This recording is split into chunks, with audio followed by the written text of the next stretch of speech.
Je suis Jyoti Rondin, le président cofondateur de la société Like-Lava, qui est une start-up qui vient apporter une solution sur des automatisations de processus métier.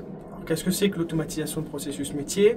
On a tous une feuille Excel qu'on vient copier des données d'une feuille à une autre, d'une application à une autre.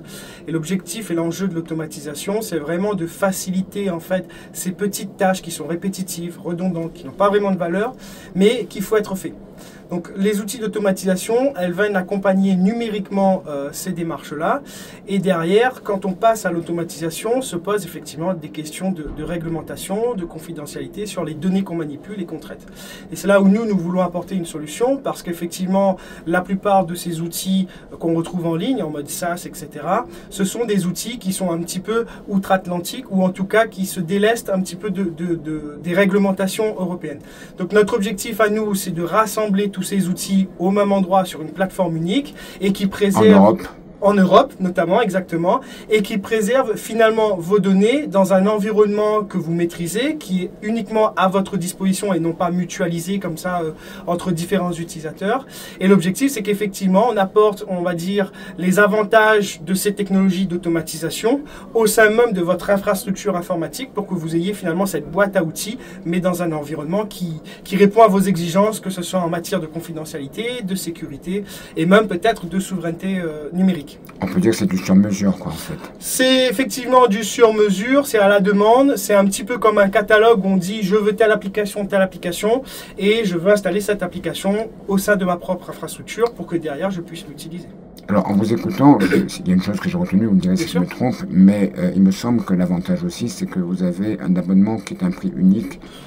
Oui, vous faites bien de le souligner. C'est vrai qu'aujourd'hui, quand on regarde un petit peu le paysage des outils existants, la plupart proposent en fait des modèles économiques qui sont des fois assez compliqués à comprendre, mais aussi surtout à des coûts qui sont à l'usage. Donc un exemple, vous payez par exemple 10 € par utilisateur. Sauf que quand vous êtes une entreprise et que vous avez besoin de 10, 20, 30 utilisateurs, bah, vous multipliez ces tarifs, multipliez par le nombre d'outils que vous allez utiliser. Voilà, donc les coûts explosent très concrètement. Et notre approche, effectivement, le fait de tout centraliser au même endroit nous permet aussi de centraliser sur un abonnement unique et qui vous permet finalement d'avoir un prix fixe pour un usage, on va dire, illimité. Alors, c'est la première fois que vous venez au Vivatech. Oui. J'imagine que vous devez être un petit peu émerveillé par tout ce qui est autour, puis un peu aussi sonné parce que c'est immense, on se perd facilement, il y a énormément de monde. Quel est votre bilan au bout du deuxième jour ? Alors, il faut savoir qu'effectivement, moi, j'ai eu l'occasion de travailler dans d'autres startups et on a eu l'occasion d'assister, par exemple, au AWS Summit. Donc, un salon qui est plus ou moins similaire, mais vraiment orienté sur une technologie particulière, en tout cas, un cloud provider particulier. Et c'est vrai qu'on se retrouve sur un petit peu les mêmes codes. Effectivement, il y a beaucoup de monde, il faut s'organiser, il faut se préparer. D'ailleurs, on a pris énormément de temps pour se préparer. Oui, effectivement, il y a toujours un émerveillement quand on arrive, quand on voit la quantité de startups, mais aussi, il faut se rappeler aussi que, on confronte notre vision finalement à un écosystème qui est déjà existant, qui est déjà très dynamique. Donc il faut effectivement se démarquer.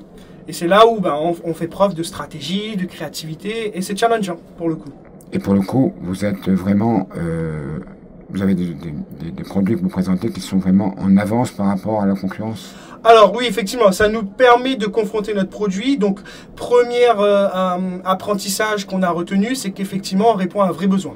Donc ça, c'est un point très positif. Deuxièmement, ça nous permet aussi d'affiner un petit peu notre cible, notre attaque marché, notre stratégie commerciale, parce qu'avec les retours, etc., on se confronte vraiment à nos prospects, à nos utilisateurs, donc ça nous permet, voilà.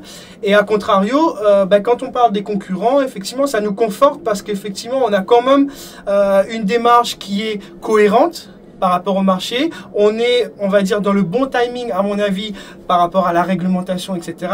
Et on voit qu'effectivement, on a un positionnement un peu légèrement par rapport à ce qui se fait aujourd'hui, parce qu'aujourd'hui on parle beaucoup d'IA, sauf que nous on veut vraiment se dire ok, on peut parler d'IA, par contre déjà de base pour la transformation numérique on s'aperçoit que les entreprises ne sont pas encore tout à fait dans cette démarche là.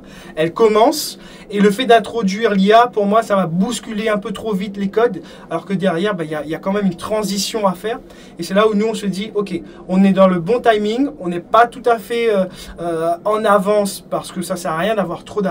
En revanche, on anticipe déjà certains sujets, effectivement, comme l'IA. Mais on n'en parle pas parce qu'aujourd'hui, ce n'est pas notre priorité principale.